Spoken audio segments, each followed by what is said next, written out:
Hello दोस्तों, RPSC first grade English paper 2 के निःशुल्क कोर्स में मैं रजनी बंसल एक बार फिर से आपका स्वागत करती हूँ। दोस्तों, फर्स्ट ग्रेड की सभी आसान पोएम्स हम कर चुके हैं। आज मैं आपके लिए लेकर आई हूँ टी.एस. इलियट की द होलो मैन। दोस्तों, अब जो पोएम्स हैं मैं उनके फ्री पीडीएफ नोट्स भी आपको प्रोवाइड करूँगी, क्योंकि ये पोएम्स थोड़ी मुश्किल हैं और बिना नोट्स के पढ़ने में आपको परेशानी होगी। दोस्तों, आप मेरे इस वीडियो के डिस्क्रिप्शन बॉक्स में जाकर वहाँ से इन पीडीएफ्स को डाउनलोड कर सकते हैं और इनके प्रिंट आउट लेकर आप मेरे इस वीडियो को सुने। आप में से जिन लोगों ने फर्स्ट ग्रेड की पहले भी तैयारी की हुई है, तो पुराने सिलेबस में टी.एस. इलियट की द वेस्टलैंड थी, यह पोएम उससे काफ़ी मिलती-जुलती है। वह भी पोस्ट वर्ल्ड वॉर 1 लिखी गई थी।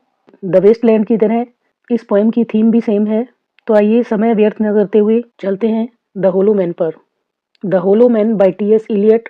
दोस्तों, टी.एस. इलियट का पूरा नाम है Thomas Stearns Eliot. Introduction to the poet. यदि हम पोइट की बात करें तो दोस्तों, टी.एस. इलियट का जन्म 26 सितंबर 1988 को हुआ था और इनकी डेथ 4 जनवरी 1965 को हुई थी। दोस्तों, इनका जन्म अमेरिका में हुआ था। वह एक poet, essayist, publisher, play writer और लिटरेरी क्रिटिक थे। दोस्तों, इन्हें लिटरेचर के लिए नोबेल प्राइज़ और ऑर्डर ऑफ मेरिट 1948 में प्राप्त हुआ था। इनके फेमस वर्क्स हैं the love song of J. Alfred Prufrock. दोस्तों, यदि आप इस पोएम को पढ़ेंगे तो इसमें भी पोएम का नाम तो है the love song of J. Alfred Prufrock, लेकिन जब आप इसे पढ़ेंगे तो आप पाएंगे कि ये कोई लव सॉन्ग नहीं है, यह भी बड़ी सीरियस पोएम है। The waste land, four quartets, murder in the cathedral और द होलो मैन, जो कि हम आज पढ़ने वाले हैं। दोस्तों, मेरे इन नोट्स में मैंने पूरी कोशिश की है कि नए सिलेबस के अकॉर्डिंग आपका कोई भी क्वेश्चन इससे बाहर ना जाए। Introduction to the poem. यदि हम पोएम की बात करें तो दोस्तों, यह पोएम 1925 में वर्ल्ड वॉर 1 के बाद लिखी गई थी। जैसा कि आप जानते हैं, वर्ल्ड वॉर 1 1914 से 1918 के बीच चला था और दुनिया की सभी बड़ी-बड़ी ताकतों ने इस युद्ध में भाग लिया था। और उस युद्ध के बाद जो विनाश हुआ, उसके बाद लोगों में किस तरह से स्पिरिचुअल और इमोशनल डिग्रेडेशन हुआ, उसके बारे में यह पोएम हमें बताती है। फर्स्ट वर्ल्ड वॉर के बाद लोग कितने डिप्रेसिव हो गए थे, कितने निराश हो गए थे। इसके अलावा यूरोपियन संस्कृति का जो नाश हुआ था इस युद्ध के बाद, उसे भी एक्सटेंडेड मेटाफर के रूप में दिखाया गया है। दोस्तों, यह पोएम एक्सटेंडेड मेटाफर का बहुत अच्छा उदाहरण है। टी.एस. इलियट एक मॉडर्न पोइट थे और वह इस पोएम में मॉडर्न मैन के डिलेमा यानी उसकी दुविधा के बारे में अपने विचार व्यक्त करते हैं। इस पोएम के जरिए उन्होंने पोइट्री के एक नए स्टाइल को प्रदर्शित किया।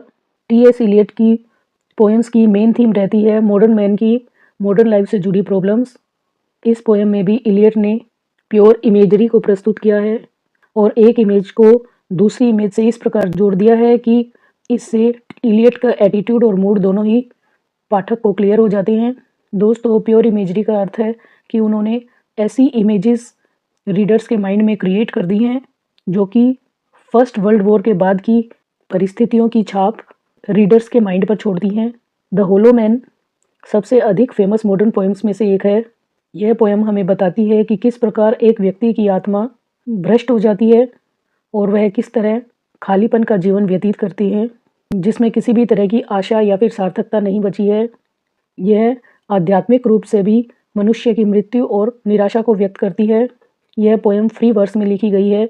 दोस्तों, मैंने आपको पिछली पोएम्स में बताया था कि फ्री वर्स और ब्लैंक वर्स में क्या अंतर है। क्योंकि यह पोएम फ्री वर्स में लिखी गई है तो इसमें कोई भी रिदम, राइम या फिर फिक्स्ड मीटर नहीं है। इस पोएम की स्टार्टिंग की 2 लाइन एपिग्राफ है। यहाँ मैं आपको बता देती हूँ कि एपिग्राफ का क्या मतलब होता है। दोस्तों, एपिग्राफ का मतलब है किसी भी बुक की इंट्रोडक्शन के तौर पे जब कोई भी छोटी सी फ्रेज या छोटा सेंटेंस यूज़ किया जाता है तो उसे हम एपिग्राफ कहते हैं। दोस्तों, एपिग्राफ से हमें उस पूरी पोएम का भाव समझ आ जाता है।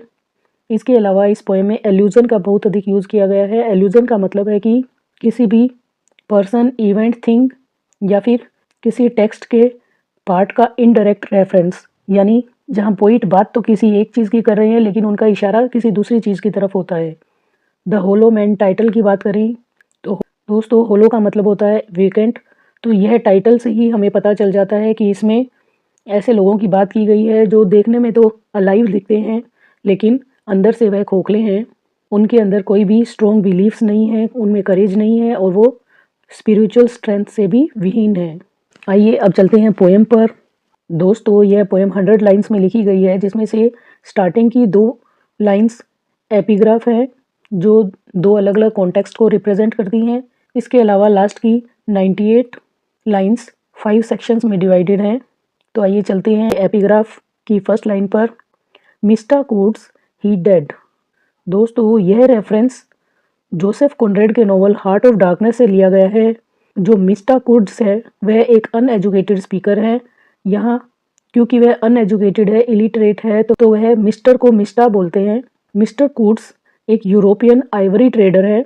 वो हाथी दांत का सामान बेचते हैं और वह व्यापार करने के लिए अफ्रीका आए हैं।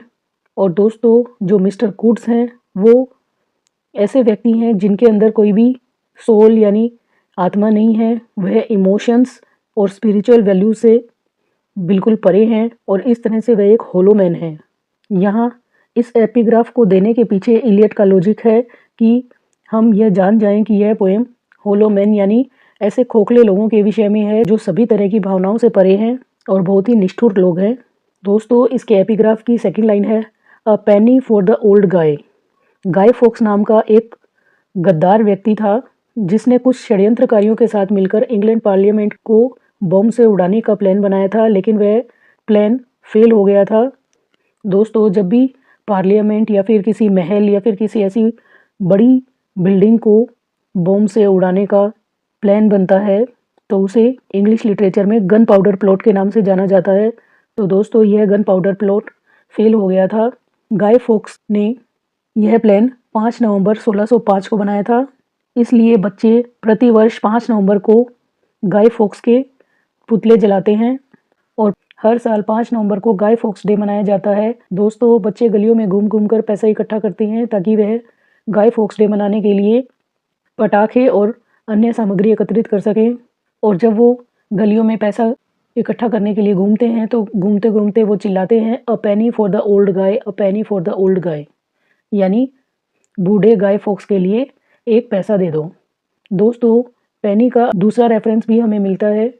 जब कयामत का दिन आता है, डूम्सडे आता है, जब जजमेंट का दिन आता है तो गॉड डेड पर्सन से एक पेनी के बारे में पूछते हैं और उस पेनी का अर्थ है कि उस व्यक्ति में जब वह जीवित था तो उसकी सोल और स्पिरिचुअल कैरेक्टर कितना स्ट्रॉन्ग था। पोएट इन दोनों लाइंस को कंबाइन करते हैं और वे इसके द्वारा यह दिखाते हैं कि फर्स्ट वर्ल्ड वॉर के बाद कॉमन मैन स्पिरिचुअली और इमोशनली डेड हो चुके थे। उन्हें अब किसी भी भावना से कोई भी फ़र्क नहीं पड़ रहा था। किसी की दुख तकलीफ से उन्हें कोई मतलब नहीं था। वह सिर्फ स्वार्थ के पुतले बनकर रह गए थे। इस प्रकार हम देखते हैं कि जो फर्स्ट एपिग्राफ है उससे पोएट इस पोएम के बारे में बताते हैं कि यह पोएम होलो मैन के बारे में है, खोखले लोगों के बारे में है। और एपिग्राफ की सेकंड लाइन के थ्रू पोएट हमें बताते हैं कि फर्स्ट वर्ल्ड वॉर के बाद लोग कितने संवेदनहीन हो गए थे। दोस्तों इस पोएम में जो एल्यूजन है वो 2 सोर्सेज से लिया गया है। एक तो बाइबल से, बाइबल के कुछ टेक्स्ट लेकर पोएट हमें बताते हैं कि वह होलो मैन को किस प्रकार रिप्रेजेंट करता है। इसके अलावा दांते की डिवाइन कॉमेडी से भी कुछ रेफरेंस लिए गए हैं। दोस्तों डिवाइन कॉमेडी के फर्स्ट पार्ट जिसे इन्फर्नो कहा जाता है और थर्ड पार्ट जिसे पैराडिसो कहा जाता है, इन दोनों से ही रेफरेंस लिए गए हैं। यह बात दोस्तों एक बार वापस नोट कर लीजिए कि यह पूरी पोएम एक्सटेंडेड मेटाफोर का एक बहुत अच्छा उदाहरण है। दोस्तों इस पोएम में मैंने आपको पोएट और पोएम के बारे में बताने के साथ साथ जो पोइटिक डिवाइसेस यूज़ की गई हैं, कहाँ कहाँ यूज़ की गई हैं, वह भी बताया है और एवरी स्टेंजा की समरी भी लास्ट में दी गई है। इन नोट्स पर मैंने बहुत अधिक मेहनत की है। जब आप इन नोट्स को पढ़ेंगे आप खुद ही समझ जाएंगे कि यह नोट्स कितने वैल्यूएबल हैं। आइए चलते हैं पोएम के लाइन बाय लाइन एनालिसिस पर। We are the hollow man, we are the stuffed man. मैं एक बार स्क्रीन को बड़ा कर लेती हूँ। दोस्तों जैसा कि आप देख पा रहे हैं इन लाइंस में वी आर द और इसके अलावा मैन और मैन यहाँ पे रिपीटिशन है। इसके अलावा दोस्तों यहाँ पैराडॉक्स का यूज़ किया गया है। पैराडॉक्स का मतलब है विरोधाभास, फिगर ऑफ स्पीच, यानी एक तरफ तो हम अपने आप को खोखला बता रहे हैं, होलो बता रहे हैं और दूसरी तरफ हम अपने आप को स्टफ यानी भरा हुआ भी बता रहे हैं। दोस्तों इसके अलावा यहाँ एनाफोरा का यूज़ किया गया है। जब हम सेम शब्दों से कुछ लाइंस की स्टार्टिंग करते हैं तो वहाँ एनाफोरा फिगर ऑफ स्पीच होता है। We are the hollow man, we are the stuffed man. अब यहाँ वी कौन है? फर्स्ट वर्ल्ड वॉर के बाद जो लोग बच गए थे, उन लोगों की कंडीशन के बारे में टी.एस. इलियट बताते हैं कि हम सर्वाइवर्स हैं, हम होलो मैन हैं, हमारे अंदर अब कोई भी जीवन का अंश नहीं बचा है, हम अंदर से खोखले हैं। और उसके बाद वो कहते हैं हम भरे हुए हैं। क्या भरा हुआ है? हमारे अंदर स्ट्रॉ भरी हुई है, हम भूसा भरे हुए लोग हैं। लीनिंग टुगेदर, हम इतने कमज़ोर हो चुके हैं कि हम एक दूसरे के साथ लीन करके चल रहे हैं। लीन करना मतलब एक दूसरे से सट कर चलना, एक दूसरे के सपोर्ट से चलना, एक दूसरे का सहारा लेकर चलना। अब हम इंडिविजुअली अपने पैरों पर चलने के काबिल नहीं रहे हैं। हम युद्ध से इतने त्रस्त हो चुके हैं कि अब हमारे अंदर कोई ताकत नहीं बची है। फिजिकली, इमोशनली, स्पिरिचुअली हम अपनी शक्ति खो चुके हैं। हेड पीस फिल्ड विद स्ट्रो, हमारा जो हेड है, हमारा जो सर है, वो स्ट्रो से भर दिया गया है। दोस्तों, जिस प्रकार जो स्केयर क्रो होते हैं, स्केयर क्रो कौन होते हैं? जब खेतों में पक्षियों को उड़ाने के लिए एक बिजूका या फिर डरावा बना दिया जाता है, जिसमें लकड़ी के ऊपर भूसा भर के उसे ह्यूमन शेप दे दी जाती है और उसे आदमियों वाले कपड़े पहना देते हैं, जिसे देखकर पक्षी यह सोचते हैं कि यहाँ कोई व्यक्ति खड़ा है। और इस तरह किसान अपने खेती की रक्षा करते हैं। अब वह देखने में तो इंसान के जैसे लगता है, लेकिन असल में उसके अंदर कोई भावनाएं, कोई भी मनुष्यों वाली क्वालिटी नहीं होती है। दोस्तों, एहलास एक इंटरजेक्शन पार्ट ऑफ स्पीच है। इंटरजेक्शन का प्रयोग किसी भी सडन फीलिंग को एक्सप्रेस करने के लिए होता है। एहलास का अर्थ है कि ओ कितने दुख की बात है। अपना दुख व्यक्त करने के लिए एहलास वर्ड का यूज किया जाता है। आर ड्राइड वॉइसेस, इस युद्ध के परिणाम इतने भयंकर हुए हैं कि हमारी आवाज़ें सूख चुकी हैं। अब हम कुछ भी अपनी आवाज़ से अच्छा नहीं बोल पाते। When we whisper together are quiet and meaningless, अब हमारी आवाज़ें इतनी सूख चुकी हैं कि हमसे बोला नहीं जा रहा, और फिर भी हम कोशिश करते हैं, कुछ भी विस्पर करते हैं, कुछ फुसफुसाने की कोशिश करते हैं, तो हमारे अंदर से आवाज़ निकल नहीं पा रही है। और जो टूटी-फूटी आवाज़ निकलती है वह भी पूरी तरह से तत्वहीन है, निरर्थक है, उसका कोई अर्थ नहीं है। हम टूटी-फूटी आवाज़ में ही बात कर पा रहे हैं। अब दोस्तों, क्वाइट एंड मीनिंगलेस। क्वाइट का मतलब तो हुआ बिल्कुल शांत, और मीनिंगलेस ऐसी बात जिसका कोई मतलब नहीं हो। क्वाइट में तो इंसान चुप है और मीनिंगलेस बात में वो बात कर रहा है। तो यहाँ भी पैराडॉक्स फिगर ऑफ स्पीच है। As wind in dry grass, दोस्तों यहाँ पर पोएट बताते हैं कि जो होलो मैन है, उनकी स्थिति सूखी घास में चलने वाली हवा की तरह है। और यहाँ सिमिली फिगर ऑफ स्पीच है। गीली घास के अंदर से जब हवा गुजरती है तब उसके अंदर एक सरसराहट की आवाज़ आती है, लेकिन सूखी घास में से हवा बिना कोई शोर किए, बिना कोई आवाज़ किए निकल जाती है। इसी तरह जो होलो मैन है, उनकी मुंह से आवाज़ निकल नहीं पा रही है। और rats feet over broken glass, टूटे हुए कांच के ऊपर से जब कोई चूहा गुजर के जाता है तो उसका कोई अर्थ नहीं रह जाता। दोस्तों, यहाँ रैट फिल्थ यानी गंदगी का, बीमारी का प्रतीक है। फिल्थ और इलनेस को रिप्रेजेंट करने के लिए पोएट ने रैट वर्ड सिंबल के रूप में यूज़ किया है, इसीलिए यहाँ सिंबोलिज्म फिगर ऑफ स्पीच है।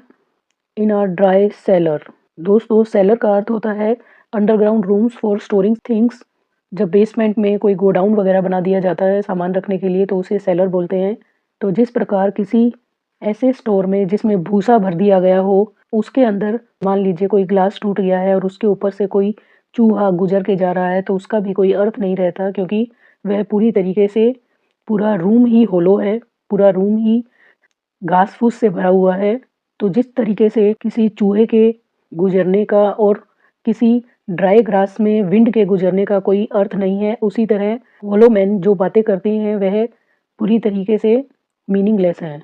शेप विदाउट फॉर्म, दोस्तों यहाँ एक बार फिर से पोएट स्केयर क्रोज यानी बिजूका की इमेज सामने लेकर आते हैं। जैसे बिजूका ह्यूमन शेप में होता है, लेकिन उसके अंदर कोई भी हार्ड मास, कुछ भी सब्सटेंस नहीं होता। इसी प्रकार वर्ल्ड वॉर के बाद जो लोग बचे हैं वह दिखने में तो ह्यूमन लगते हैं, लेकिन उनके अंदर कोई भी भावना, कोई इमोशन नहीं बची है। शेड विदाउट कलर, दोस्तों शेड का अर्थ होता है शैडो यानी छाया।